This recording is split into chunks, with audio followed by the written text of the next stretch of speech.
ഈശോയുടെ ഉത്ഥാനത്തിന് ശേഷം 40 ദിനങ്ങൾ അപ്പസ്തോലന്മാരെല്ലാം ഈശോയെ തൊടുന്നുണ്ട്, കാണുന്നുണ്ട്, അനുഭവിക്കുന്നുണ്ടെങ്കിലും വലിയൊരു ദുഃഖവും വലിയൊരു നിരാശയും ഭയവും ആകുലതയും മുഴുവൻ ഇവരെ ബാധിക്കുന്നുണ്ട്.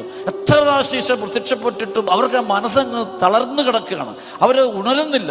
അവർ ഈശോയുടെ സ്വർഗാരോഹണം കാണുമ്പോഴും ദുഃഖത്തോടെ അവരവിടെ നേരെ വന്നിട്ട് അവിടെ താമസിച്ചിരുന്ന മുറിയിൽ സഹിയോൻ മാളിക മുറിക്കകത്ത് കയറി അവരിയ്ക്കുകയാണ്. അവിടെ നിന്നിട്ട് ഈശോ പറഞ്ഞ പോലെ പ്രാർത്ഥിക്കുക. ശരിക്കും അവിടെയാണ് പരിശുദ്ധ അമ്മ വരുന്നൊരു സംഭവം. കാരണം അമ്മയ്ക്ക് പരിശുദ്ധാത്മാവ് ആരാണെന്ന് അറിയാം. പരിശുദ്ധാത്മാവിൻ്റെ അഭിഷേകം കിട്ടിക്കഴിഞ്ഞാൽ ഒരു വ്യക്തിക്കുണ്ടാകുന്ന പ്രത്യേകത ഒന്ന് ഒരു അപാരപ്പെട്ടൊരു ധൈര്യമാണ് കിട്ടുന്നത്. ഞാൻ ഏകനല്ലെന്നുള്ള ചിന്ത കെട്ടുകയാണ്, ദൈവ സാന്നിധ്യം അനുഭവിക്കുക. അതാണ് പരിശുദ്ധാത്മാവ് ഒരു വ്യക്തിയിൽ നിറഞ്ഞാൽ ആ വ്യക്തിക്ക് കിട്ടുന്ന ഏറ്റവും വലിയ അനുഭവം.